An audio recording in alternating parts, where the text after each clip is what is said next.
And now the Purple Playbook, brought to you by M&T Bank. This is Purple Playbook. I'm Alex Glaze. It is the final preseason version of Playbook. Joining me, we've got two-time Super Bowl champion Torrey Smith. Almost time for the real thing. Yeah, I'm excited for it. I told you, it comes in phases, man. Then the best time for me is school's back, some kids are going back, and then the same time as football there. It's a great time of the year. School's back this week. It is, man. I'm excited for it. I know parents all over the country are excited for it as well. Yeah, absolutely. All right, well, we have a lot to get to. Let's start with the big story this week. Lamar Jackson leaving practice early on Wednesday with team doctors and then misses practice on Thursday. John Harbaugh says that the quarterback is fine, avoided a major injury, but certainly a scary moment. They did a quick x-ray, and there's no damage or anything like that. I'm sure it's a little sore today, so we just kept him in, but he's fine. He's going to be good. It was a big relief, yeah. I told the guys, I said, prayers do get answered, because I was praying, and God came through. So, but he's good. Torrey, anytime Lamar leaves the practice field with team doctors, there's going to be concern. Harbaugh says that Lamar is fine, but how concerned are you with Lamar missing practice on Thursday? Yeah, I think it's tough to panic because it's a multi-layered thing, right? Coach Harbaugh is never going to tell you the truth because that's his job as a head coach, to protect their interests. He's not going to give you any hints that Lamar, if he was actually hurt, that he is. On the flip side of it, if he is actually hurt, right, you want to make sure that he's fine. But the fact that they said he avoided major injuries is a real answer, because that means that if it's something real, you have to kind of put that out there. But now it lets you know that, hey, will he be practicing tomorrow? We don't know. Will he be ready for week one? We don't know. All we know is that he avoided serious injury, but it's Lamar. Lamar's a tough guy. He's going to be ready come game time, and I believe he'll be ready when the season starts. For me, it's like Lamar misses, right, practice on Thursday. I'm not really reading too much into that because he wasn't going to play Saturday anyway, right? So why not sit him out and rest him? But if he misses practice on Monday, I don't want to say it's something, but it's not nothing at that point. Do you think that's fair? Yeah, I think so. Once you get to the game week, you definitely want to do it. But at the same time, let's talk basic injuries. I have no idea what what's going on with Lamar. I didn't ask, don't know. So, hey, full disclosure. However, if Lamar were to roll his ankle and he had an ankle sprain, the best thing to deal with that is to rest. So why go out there and force practice? I know as fans you think, hey, guys should be in practice. No. The best version of Lamar is a healthy Lamar. He knows the plays. That's why he was there at camp. He has the reps. Now it's about making sure you're good come week one, and the team doctors will take care of him. They have the best in the business, and he'll be ready to roll. Absolutely. All right. Well, I don't know if you saw this on social media, but Adam Schefter made a post on Instagram and suggested that Lamar's foot injury is maybe worse than the Ravens are suggesting. And Lamar actually got in the comments and just responded with a laughing emoji. So, I mean, Lamar's on social media, so I guess that's a good sign. You'll never know. I'm just telling you, you'll never know. So in your mind, prepare for Lamar to be there, but also understand the body works on its own. And if he does have an injury, it could be delayed. But I'm banking on 8 being there just because I know the type of player he is. We've seen, just kind of get out of this conversation, we've seen Cooper Rush in the preseason, but how important is it for him to get reps with those first-team receivers, that first-team line, during those couple of days when Lamar has been out? It is huge. Cooper Rush is great to have a veteran guy that's been there, that has played, but the reality of it is he isn't Lamar. So the biggest thing is for the team just to go out and have him being comfortable. That's the biggest thing. It's about being comfortable. He knows the plays. Now it's about getting the reps, getting the feel, and understanding the receivers that he's playing with. But not going to lie, it's not a bad situation to be in when you have a team that has this many weapons around, an offensive line that's blocking this way. And by the way, the best thing for Cooper Rush is to hand the ball over to Derrick Henry, and that's a beautiful situation. Yeah. All right, well, this is a big week for the NFL. On Tuesday, teams around the league are going to trim their rosters from 90 down to 53. Listen, this is not an easy job for anybody. The Ravens don't have a lot of spots up for grabs on this roster, but that doesn't mean the decisions are going to be easy for this coaching staff. Absolutely not, and it's the hardest for the coaches and the players.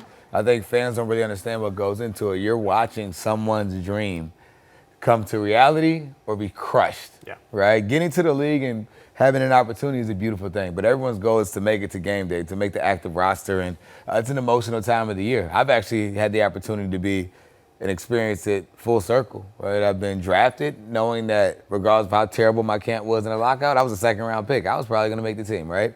And I did. And then I've had the opportunity to sign as a free agent, knowing that, hey, they're paying you a decent amount of money. I made the team, I did. And then I had the opportunity to get hurt. And now they've have a couple of guys who've been drafted in the first round, second round the last couple of years. And now it's like, hey, if you're not the 1 or 2, are you going to make it? And I actually ended up getting released right as camp. I made the initial, but then I got released partially because I wasn't ready physically. But I've experienced it all. I watch people get that call, hey, man, coach wants to see you. Yeah. Bring your iPad. And you know it. You're getting cut or you're getting traded. And so for me to have that experience, it was one that I watched for years. I've been able to comfort guys for years, and I was like, oh, dang, it's really happening to me. You know what I mean? But it's tough. It comes down, it's the reality of the business. And for this team, good thing for them is the guys know that they're battling for. There's no one here that was like, hey, I'm safe. The competition on this team is real, and there's some guys that have a real opportunity to make it. Absolutely. When you're talking about your experience, another guy that knows what it takes to make the team is Zach Orr, the defensive coordinator. He made the Ravens roster back in 2014 as an undrafted rookie, and he talked about just all the talent that he's seen on display over the first couple of weeks of training camp. This is a great rookie class, man, as far as draft picks and undrafted free agents. But just consistency, man. It's like if you can be consistent, we talked about you can be consistent, it's going to equal to production. And that's not just in the games. That's also in practice as well. So it's real cool to see a lot of guys, man, taking the consistent efforts they put in practice, carry it over to the games, and they keep that going. I mean, it's going to be a lot of guys going to make our team or make somebody else's possibly. An interesting point he made there at the end, talking about making somebody else's roster. Just how important is it to put good tape out there? You know, when we're talking about there not being a lot of spots here, but there's still a ton of opportunity when we're talking about preseason games and practice. Oh, it's huge. You know, you have the opportunity to play, get reps in general, and practice or in games. Best believe this. Everything that you say, everything that's reported online, every tweet, you might as well say that's advertising for you, positioning yourself for every other team because these other scouts and other departments are reading into it. Right, Alex Glaze is tearing it up in camp. Guys are going to look and see, like, okay, well, maybe they're not letting him touch the field in preseason because they're trying to hide him. But we're seeing the reports. We know what's going on. If you're a receiver on this team, it's tough sledding for you, right, in order to make it. So, like, if there's going to be a good player that's not going to make the active roster, but who's the guy who's been balling in reports? Who's the guy who's had the opportunity to step on the field in the preseason and we see the film, and now he's able to get an opportunity elsewhere because there's a hole. Just because you make it, preseason is an audition for everyone, not just your team. That's why for Zach to say that, it's Coach Orr to say that, it means a lot for him to, he's lived it, right? And you see guys who may get cut today, but then they get the phone call tomorrow to go elsewhere because they're picked up. So it's not all bad. Some dreams are trust, but other opportunities are shifted. Well, there's a couple guys that know that they're going to be on this roster. One of those guys is Tyler Loop. We're going to take a quick break. When we come back, we're going to talk about the Ravens rookie kicker who's just been named the starting kicker. How did the Ravens find their guy? Special teams coach Randy Brown explains when we come back. The Purple Playbook, brought to you by M&T Bank. And now the winning prognosis, brought to you by LifeBridge Health. Care bravely. And welcome back to Purple Playbook. We're talking about guys making the initial 53-man roster. One of those guys that doesn't have really anything to worry about right now is kicker Tyler Loop. He's a rookie. He was just named the team starter. John Harbaugh announced that earlier this week. Harb says Loop earned it. The rookie made 6 of 8 field goal attempts in 2 preseason games, including makes from 51 and 53 yards. Senior special teams coach Randy Brown went coast to coast looking for Justin Tucker's replacement. He knew exactly what he was looking for and explained the process earlier this week. What was the process like? The process was like, how can I find somebody who's got a strong leg, who's strong mentally, and can kick a straight ball? And it all came down to, when it was all said and done, it came down to Tyler. I made 3 West Coast trips back and forth. Occasionally I text John to tell him where I was at. Most of the time he texts me back. He's like, oh, great, I didn't care. You weren't in the office today? So it was good. But that's how the process started, was just evaluating and seeing who fits our criteria. Torrey, being a kicker, tough. Being a rookie kicker in the NFL, unimaginably tough. The last time the Ravens rolled with a rookie, they won a Super Bowl, right? You were on that team when Justin Tucker was a rookie. How long did it take for him to earn that trust of the team? I don't think it's much about him earning the trust with the team. He was so confident from the beginning, it didn't matter what we thought. right? Like, he knew who he was confident in that, and it was able to come out in his play. That's the biggest thing. When you're in a locker room that everyone's focused on the same thing, they just want to win.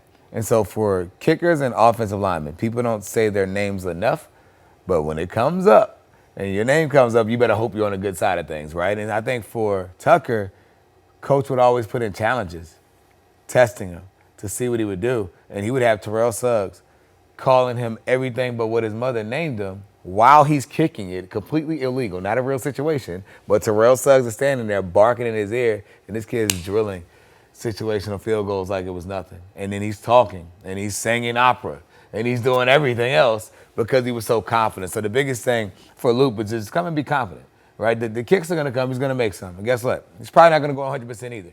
And when those opportunities come, is he a guy that can bounce back? And when the clutch situations happen, can he deliver? That was the thing that separated Justin Tucker from everyone else. You know, you can make the argument that he's the greatest kicker to have played this game. He's done it in clutch moments, and he was consistent for the majority of his career. Don't let the last year or so kind of cloud the way his performance ranks all time. So I think for Luke, he is following up a player who did a great job, but the reality of it is that has absolutely nothing to do with his race. He has to take care of business for this Ravens team. And Randy Brown, when looking for that replacement, knew exactly what he was looking for and described that process, going coast to coast, meeting with Tyler Loop, and I think it was a 2.5-hour meeting they had at a restaurant. A lot of fountain Pepsis were consumed. But no, he knew exactly what he was looking for, and Loop checked all the boxes. Does that give you any more confidence in this rookie going into it, just knowing Randy Brown's track record when it's identifying talent? Yeah, Randy Brown is one of the best coaches in the business, period, right? Everyone talks about Coach Harbaugh and his special teams background and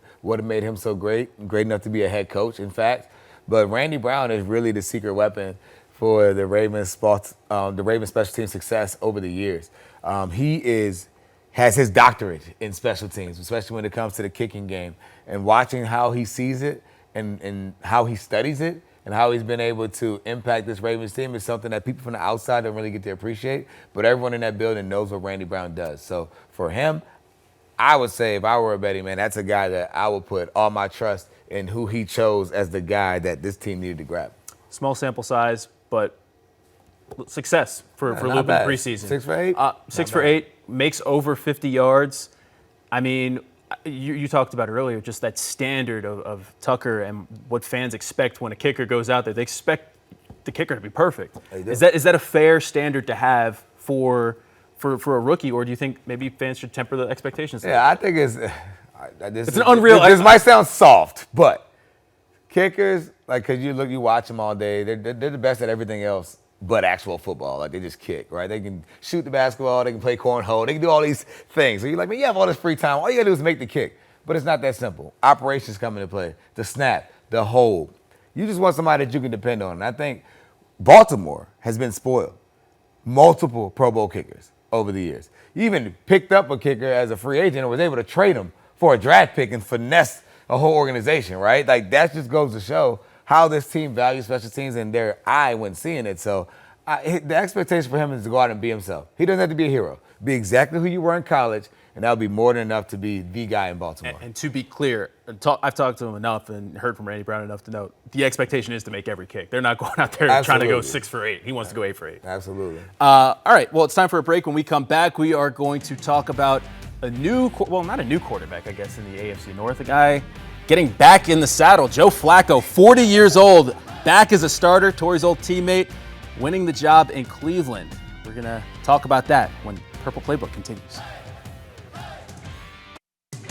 The Purple Playbook, brought to you by M&T Bank. And now the bottom line, brought to you by M&T Bank. And welcome back to Purple Playbook.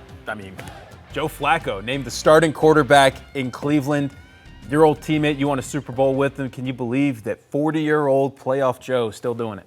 I can't, right? And I'm not saying that because of Joe and his interests. I'm excited for him, right? Joe's a father, has 1 million kids, and he's out here balling. But I'm glad that he's happy. That's the biggest thing, because I remember there was a time here in Baltimore where there was a narrative that Joe Flacco didn't care about football because he has this plain face half the time. And that just wasn't the case. Anybody that's been around him knows he loves it. He loves to compete. He has fun.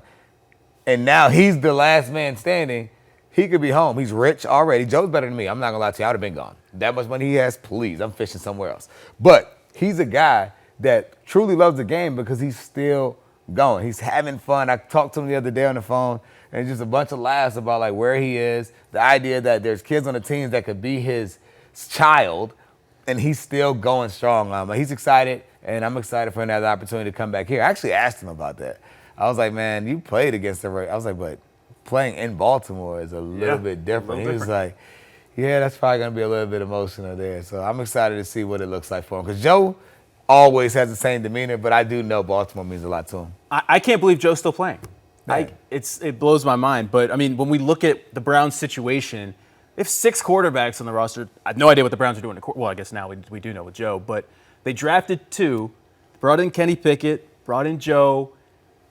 Is there any part of you that's surprised that he won the starting job? No, he's the best quarterback, right? I think it's important we all get caught up in kind of skill sets, right? Like, what does this guy have to offer? Now, I do think Shador in time will be a good player, even though I think the Browns. Is he going to be the odd man out? I think they're probably going to cut him. When you look at it, they drafted Dylan Gabriel in the 3rd round, and typically, if you're drafted in the 3rd round, you kind of have a little bit of a safety blanket unless your hamstring is tight and suddenly you're put on IR. But I think Shador's done a decent job, but I also think he's a guy that would be worth a spot somewhere else as a developmental quarterback. But again, the Browns just created a mess with their guys there. But for Joe, he was clearly the best option. A guy that's experienced, a guy that knows this division, and a guy that can play to hold these guys off. But I think it's important to note, that's for the fans and everyone else. Joe's not out there playing to just be a buffer for when the younger guy eventually takes over. His mindset is to go in and win and compete and win the Super Bowl. Like, that's just how it works. Well, last time he was in Cleveland, 2023, he won, I think, 4 straight and led them to the playoffs. Right.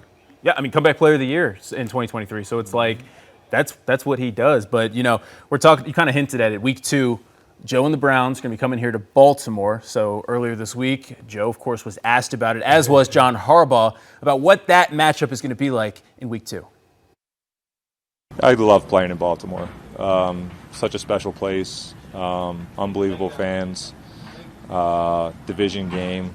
I mean, it doesn't get much better than that. So, you know, that is what the plan is, and it would definitely be very exciting. A lot of respect for Joe. Obviously, his homecoming back here will be a big story. We'll try to just focus on, playing the best game we can. But we know Joe can sling it. We know what he's capable of doing. We also know what kind of team they are and how tough they are to play against. All right. I know Joe's your guy, so I'm going to put you on the spot. Who are we rooting for in week 2? I mean, are you going with like the split? Are you going the split jersey? It's not a question who I'm rooting for. I love Joe to death, but come on, dog. We rocking with the guys in purple. But I can't even say I want Joe to do well. I can't even say that. You know how people use the political answer. I want him to do well, but no. Because if Joe does well, our defense lacks confidence. All right, I want the defense to crush him, but I want Joe to be healthy and then go win the other 16 games or whatever, 15 games on the schedule, whatever it is. So Joe's my guy, man. Love him to death, love him like a brother. But and I can't wait to see him. I'll be one of the first people to give him a hug down there on that sideline before I go up to do what I have to do media-wise. But I don't want to see the Joe that I know in the huddle doing Joe things in Baltimore. That's gonna break my heart a little bit. All right, so that's you. How do you think the team and the city are going to react to Joe? I mean, are we talking? I mean, he has so much respect here, right? Won a Super Bowl. Is there a video tribute? Is there? I think it should be. I really do. I really think it should be that type of tribute for Joe, because Joe, one, he's old as I don't know what, so he's the older guy, right? That's back. But also, this is a guy that helped bring a Super Bowl here. This is a guy that was the standard at the quarterback position in Baltimore for some years, stability-wise. What he did in that Super Bowl run was literally historic. And so for him to have the opportunity to play here when it's not like he's in year 8 or 9. He's counting down, right? This might be it for him. And so for him to be acknowledged here, it's his first time playing back here. I think some kind of video tribute would be really cool. But that wouldn't surprise me because that's how the Ravens do. They take care of their guys. And again, he's not a young guy. He's not fresh. This is a guy that helped create a legacy here in Baltimore. And there's going to be a lot of number 5s in the stands that day. And Joe, people in the city do love Joe Flacco. And Joe, honestly, one day will be in the Ravens Ring of Honor, right? Super Bowl winning quarterback, played here for some time, has basically all the quarterback numbers until Lamar shatters them all. But, like, he's going to be a guy that, earns a lot of respect for what he did for the city of Baltimore. Absolutely. All right, well, that's in week 2. We got a lot to get to before we get there. We're going to take a quick break. When we come back, we're going to wrap up the show. We have more Purple Playbook after a quick break. Stay with us. The Purple Playbook, brought to you by M&T Bank.